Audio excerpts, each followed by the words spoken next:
ರಾಜ್ಯದಲ್ಲಿ ಮುಂಗಾರು ಮಳೆ ಕೈಕೊಟ್ಟು ಭೀಕರ ಬರಗಾಲ ಆವರಿಸಿದೆ. ಮಳೆ ಇಲ್ಲದೆ ರೈತರು ಮುಗಿಲಿನತ್ತ ಮುಖ ಮಾಡಿ ಕುಳಿತಿದ್ದಾರೆ.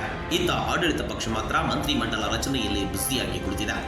ಈ ನಡುವೆ ರಾಜ್ಯ ಸರ್ಕಾರದ ಕಿವಿ ಹಿಂಡಲು ವಿರೋಧ ಪಕ್ಷದ ನಾಯಕರು ಸಜ್ಜಾಗಿದ್ದು ವಿವಿಧ ತಂಡಗಳಲ್ಲಿ ರಾಜ್ಯದ ಬರ ಅಧ್ಯಯನಕ್ಕೆ ಮುಂದಾಗಿದ್ದಾರೆ. ಬರದ ನಾಡು ಚಿತ್ರದುರ್ಗ ಜಿಲ್ಲೆಗೆ ವಿರೋಧ ಪಕ್ಷದ ನಾಯಕರಾದ ಆರ್ ಅಶೋಕ್ ನೇತೃತ್ವದ ತಂಡ ಆಗಮಿಸಿತ್ತು. ಜಿಲ್ಲೆಯ ಹಿರಿಯೂರು, ಚಳ್ಳಕೆರೆ, ಮೊಳಕಾಲ್ಮೂರು ಭಾಗದಲ್ಲಿ ಬರ ಅಧ್ಯಯನ ನಡೆಸುವ ಮೂಲಕವಾಗಿ ರೈತರ ಅಳಲನ್ನ ಆಲಿಸಿದ್ದಾರೆ.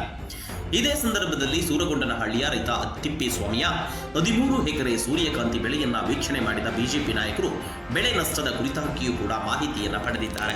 ಬಳಿಕ ಚಿತ್ರದುರ್ಗದ ಕೃಷಿ ಜಂಟಿ ನಿರ್ದೇಶಕರಾದ ಮಂಜುನಾಥ್ ಅವರಿಂದ ಜಿಲ್ಲೆಯಲ್ಲಿ ಬಿತ್ತನೆ ಪ್ರಮಾಣದ ಕುರಿತು ಕೂಡ ಮಾಹಿತಿಯನ್ನ ಪಡೆದಿದ್ದಾರೆ. ಇದೇ ಸಂದರ್ಭದಲ್ಲಿ ಶಾಸಕರಾದ ಭೈರತಿ ಬಸವರಾಜ್, ಕೃಷ್ಣ ನಾಯ್ಕ್, ಚಂದ್ರು ಲಮಾಣಿ, ಎಂಎಲ್ಸಿ ಕೆಎಸ್ ನವೀನ್ ಸೇರಿದಂತೆ ಹಲವು ಬಿಜೆಪಿ ನಾಯಕರು ಕೂಡ ಆರ್ ಅಶೋಕ್ ಅವರಿಗೆ ಸಾಥ್ ನೀಡಿದರು. ಚಿತ್ರದುರ್ಗ ಮೊದಲಿಂದನೂ ಒಂದು ರೀತಿ ಬರಕ್ಕೆ ರೆಗ್ಯುಲರ್ ಬರುವಂಥ ಒಂದು ಜಿಲ್ಲೆ ಇದು. ಇಲ್ಲಿ ಸುಮಾರು 3 ಲಕ್ಷಕ್ಕೂ ಹೆಚ್ಚು ಬಿತ್ತನೆ ಮಾಡುವಂಥ ಜಾಗ ಇದೆ. ಆದರೆ ಬಿತ್ತನೆ ಆಗಿರೋದು ಇಲ್ಲಿ 60,000 ಮಾತ್ರ, ಅಂದರೆ 19% ಮಾತ್ರ, 19% ಮಾತ್ರ. ಇವತ್ತು ನಾವು ಬಂದು ನಿಂತಿರೋ ಹೊಲ ಸೂರ್ಯಕಾಂತಿ ಹೊಲ. ಇಲ್ಲಿ ರೈತ ಇಲ್ಲೇ ಇದ್ದಾನೆ ಪಕ್ಕದಲ್ಲಿ. ಒಟ್ಟು 13 ಎಕರೆ ಒಂದು ಜಮೀನು, ಅಣ್ಣ ತಮ್ಮಂದಿರದೆಲ್ಲ ಸೇರಿ 13 ಎಕರೆ ಜಮೀನಿದೆ. 90 ದಿನಕ್ಕೆ ಇದು ಕಟಾವ್ ಆಗಬೇಕು. ಈಗ 55 ದಿನ ಆಗಿದೆ. ಇನ್ನು ಮೊಗ್ಗುನೂ ಕೂಡ ಬಂದಿಲ್ಲ. ಕಳೆದ 1.5-2 ತಿಂಗಳಿಂದನೂ ಕೂಡ ಮಳೆನೂ ಕೂಡ ಬಂದಿಲ್ಲ. ಪ್ರಾರಂಭದ ಮಳೆಯಲ್ಲಿ ಬಿತ್ತನೆ ಮಾಡಿದ್ದಾರೆ.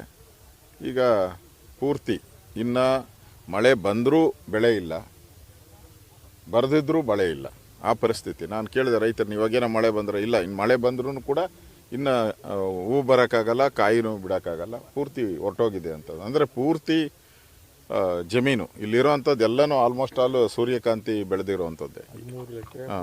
ಎಲ್ಲ ಕಡೆನೂ ಸೂರ್ಯಕಾಂತಿ ಬೆಳೆದಿರೋವಂಥದ್ದು. ಇನ್ನು ಬರದ ನಾಡಲ್ಲಿ ಕಳೆದ 2 ತಿಂಗಳಿಂದ ಮಳೆ ಕೈಕೊಟ್ಟು ಸಂಪೂರ್ಣ ಬಿತ್ತನೆ ಪ್ರಮಾಣ ಕುಂಠಿತಗೊಂಡಿದೆ. ಅಷ್ಟೇ ಅಲ್ಲದೆ ಸೂರ್ಯಕಾಂತಿ, ರಾಗಿ, ಶೇಂಗಾ ಸೇರಿದಂತೆ ಹಲವು ಬೆಳೆಗಳು ಮಳೆ ಇಲ್ಲದೆ ಬಾಡುತ್ತಿದ್ದು ಡಿಕೆ ಶಿವಕುಮಾರ್ ನೇತೃತ್ವದ ಸರ್ಕಾರ ಕೂಡಲೇ ರೈತರ ನೆರವಿಗೆ ಧಾವಿಸಬೇಕು ಅಂತ ಬಿಜೆಪಿ ನಾಯಕರು ಒತ್ತಾಯಿಸಿದ್ದಾರೆ.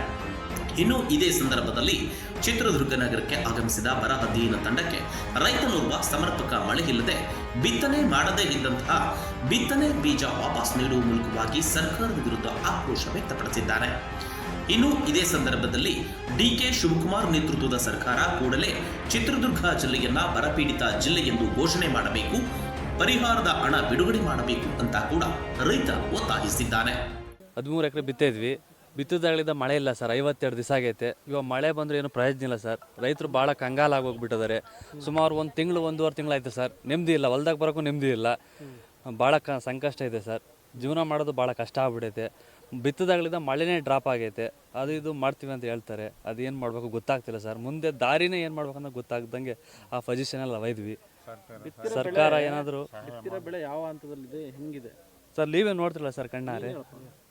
ಏನು ಸರ್, 5% ಇಲ್ಲ ಸರ್ ಇದು. ಒಟ್ಟಾರೆ ಬರದ ನಾಡಲ್ಲಿ ಮಳೆ ಇಲ್ಲದೆ ರೈತ ಕಂಗಾಲಾಗಿದ್ದು ಮಳೆ ಇಲ್ಲ, ಬೆಳೆಯೂ ಇಲ್ಲ ಅನ್ನುವಂತಾಗಿದೆ. ಈತ ವಿರೋಧ ಪಕ್ಷದ ನಾಯಕರು ಖುದ್ದು ರೈತರ ಜಮೀನುಗಳಿಗೆ ಭೇಟಿ ನೀಡಿ ಬರ ವೀಕ್ಷಣೆ ನಡೆಸ್ತಾ ಇದ್ದು ವಿಧಾನಮಂಡಲ ಅಧಿವೇಶನದಲ್ಲಿ ರೈತರ ಪರ ಧ್ವನಿ ಎತ್ತಲು ಸಜ್ಜಾಗಿದ್ದಾರೆ.